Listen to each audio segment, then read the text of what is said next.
Remember our spring clean challenge?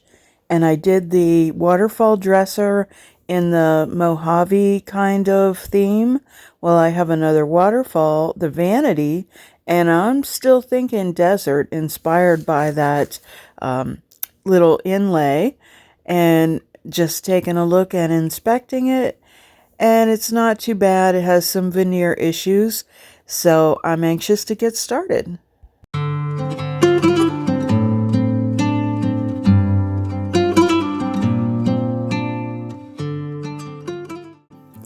So I'm removing the drawers, and apparently I had stashed those knobs that are in there.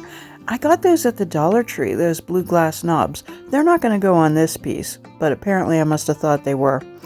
I loosened those boards that hold the mirror in place just so I could pull out the piece of glass shelving that's in there. And it was kind of chipped. So I did a little experiment because I had a piece of glass left from the dresser that I didn't use the mirror, and it fits perfectly, so I'm going to use that. So there was all kinds of peeling veneer on the inside, so I laid it on its side and squeezed as much glue as I could in there, and then weighed it down with some books. And then I'm going to come back in with some mud. This may not be the best fix, but I'm planning on painting it. I'm not going to stain it, I'm going to paint it. So weighing it down and then letting that dry, and we'll see what it looks like. I'm not sure if I'm entirely happy with it, so I'm going to, after I mud it, I'm going to let it sit a little bit and actually start on the painting and return to it. So, yeah, not to me the best repair. Probably should have removed it all, but I knew I could see that it wasn't real smooth underneath. That might end up happening before the end of this video. So you'll have to watch till the end.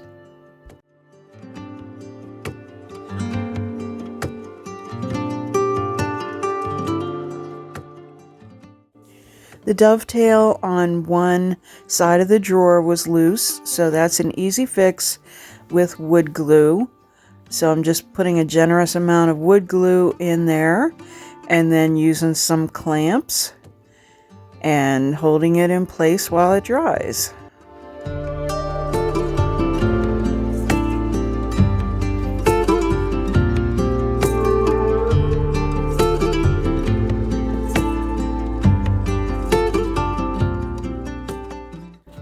I removed the hardware, and it's Bakelite hardware, which is collectible.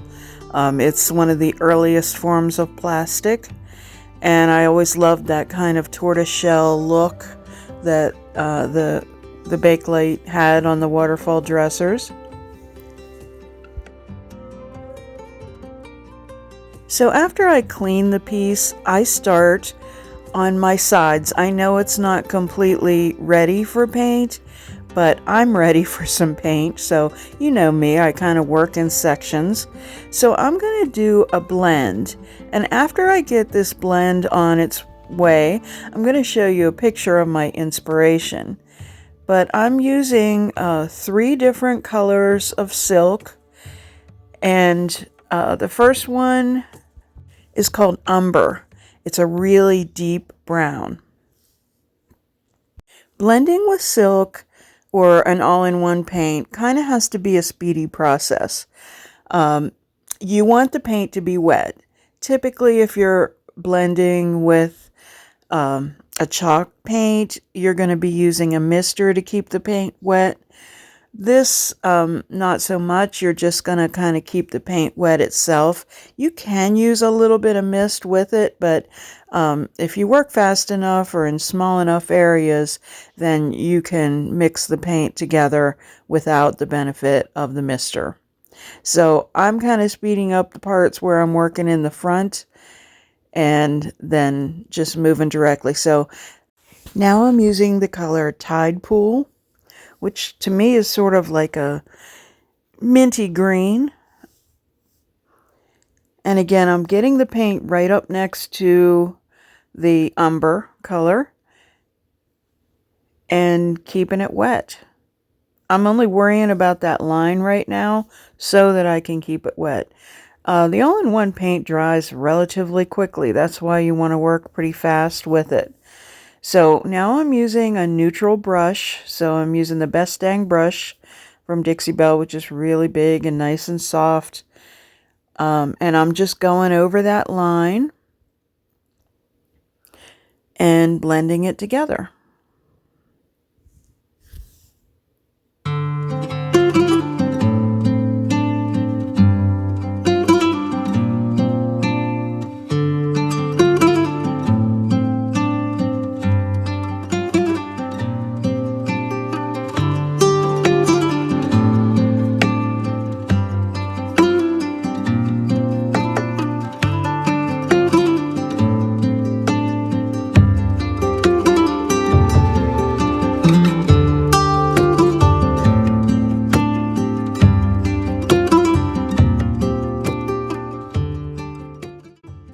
Keep in mind it's a lot harder to blend two colors that are from a different color family. So a light and a dark is going to be much harder to blend together than it will be to blend two colors that are very similar. The next color I use is called Quiet Cove, and it's kind of along the blue line, and you'll see that there'll be a difference in how that line looks from the light to the dark to the light to the light. I'm just kind of filling in a little bit in the solid area for more solid coverage. You can do 2 coats, but I kind of like to do everything all at once.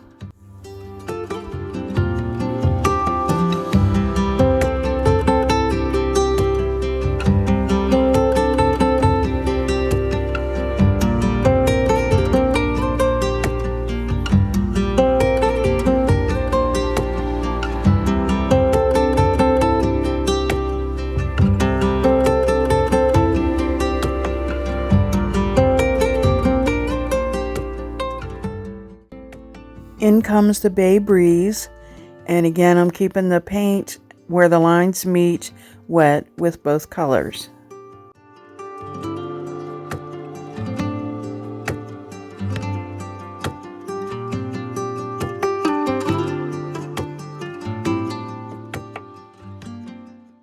Again, I come back in with a neutral brush and just brush over that line until it fades away.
There's no right or wrong with paint blending. You do it until it makes you happy. Want to see the inspiration now?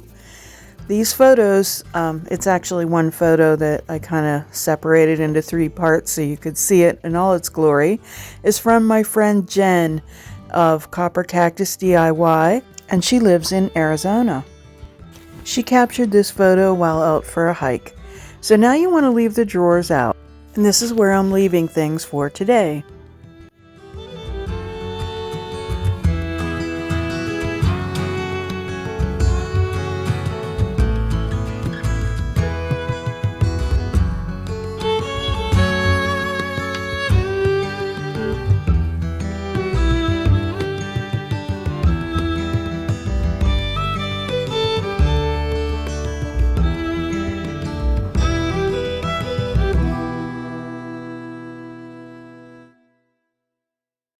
Well, that didn't go according to plan. The veneer on the inside started peeling. And peeling and peeling. So I peeled off as much as I could and then remudded.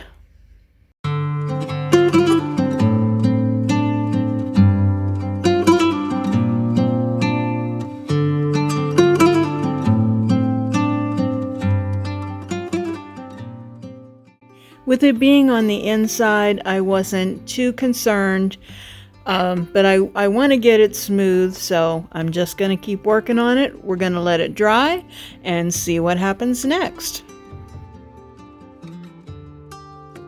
While it was still on its side, I also noticed there was some loose veneer on the side that goes up to the top.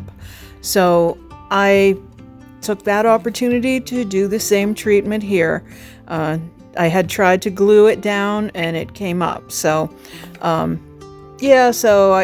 knew I was doing a quick job. It didn't last. So I kept the veneer though. So when I decide that I'm going to do a more intensive veneer repair, then I'll have some veneer if indeed it's the same color.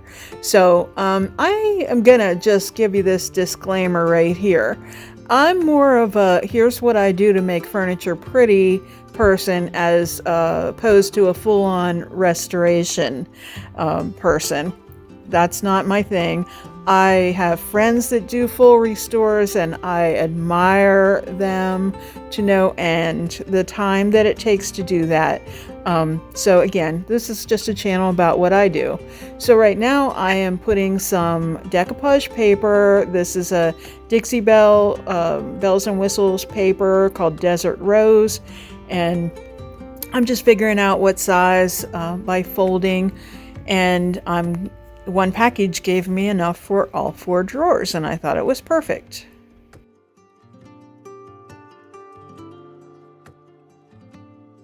I'm using Real Deal Mod Podge because I'm using it for another project. Typically I use sealers, but today I'm using the Mod Podge. It's definitely a lot thicker than what I'm used to.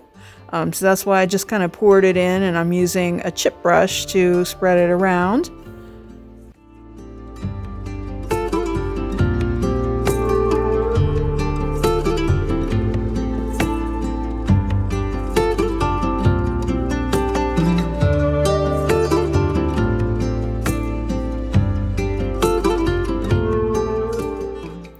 I'm going to use the sunflowers out of the Painterly Floral transfer set from Iron Orchid Designs, and there's 2 pages of sunflowers, so I'm just going to use 1 page for each side, and I'm just cutting apart the transfer right now so I can figure out my placement.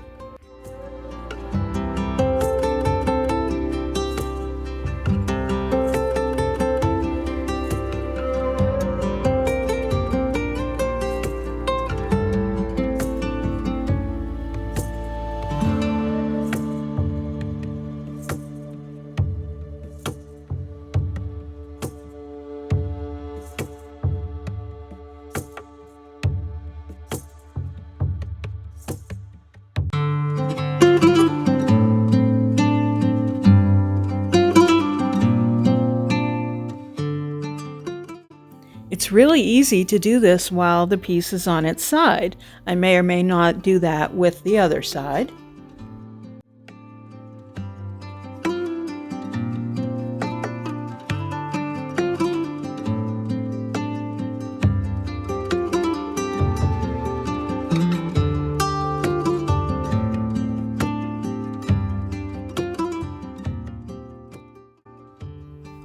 Now I'm just using a sanding sponge, and the purpose of this is to further mute my colors together and also make that transfer look like it's painted on and not sitting on it like a sticker.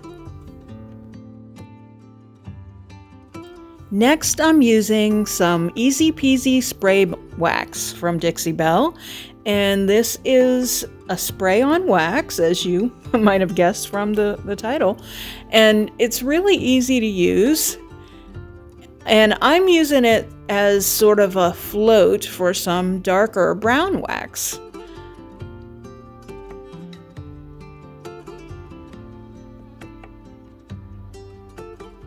So that's my tin of brown wax, and I'm just using a stiffer brush that has sort of a point and just working some of that wax around the edges and into the corners. My hair's a hot mess today. Let's not look at it.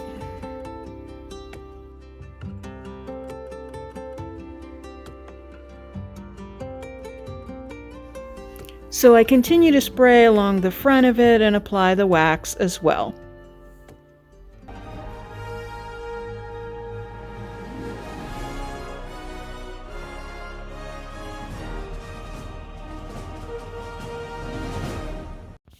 Well, guess what? My vanity is not going to get completed in time for this week's video. So I'm just going to call it quits right there and make it a two-parter, but I am going to give you a sneak peek of something that I'm working on. So next week will be sort of a two-part, two-dresser extravaganza. While I have your attention, I want to remind you about our members club. So it's only 99 cents a month to join, and all you do is click the join button. And when you do, you'll be added to an exclusive Facebook group, and we'll have some exclusive content there, as well as get to chit chat. And the best thing about it is you get to help me decide what I'm going to do on my Tuesday talk show. You get super special emojis that are just for you whenever we do a premiere or a live video. So again, for 99 cents a month, let me know what you want me to do, and it's just as easy as that, and we will have a lot of fun doing it. So here's a little bit of that sneak peek that I wanted to tell you about. My friends Lel and Marty from Made by Marley sent me some decoupage paper to try. I'm so excited. That was so sweet of them. So I am definitely giving it a whirl on this dresser. And Lel said the best thing to use was the Mod Podge. So that's why I had Mod Podge in the house. So I'll fill you in on all the details of how I got to this point. But I'm super excited about it. What's really cool is that the hole for the knob or the drawer pull is going to be her earring. It's a fortune teller. So I love this. So I want you to see all the details on how I finish out the drawers. And I'm just so excited. So that's all you get to see for now. Make sure you come back next week for the exciting conclusion of the dresser that was inspired by Jenn from Copper Cactus DIY, and what I do with this decoupage paper piece from Made by Marley. See you Tuesday. Thank you so much for watching today. If you liked this video, give it a thumbs up and share it with your friends. Make sure you subscribe to the channel and hit the notifications bell so you don't miss anything. Visit us at lavintagedecor.company. On Instagram, we're LaVintage Decor, and on Facebook, we're LaVintage Decor Altoona. Stay well.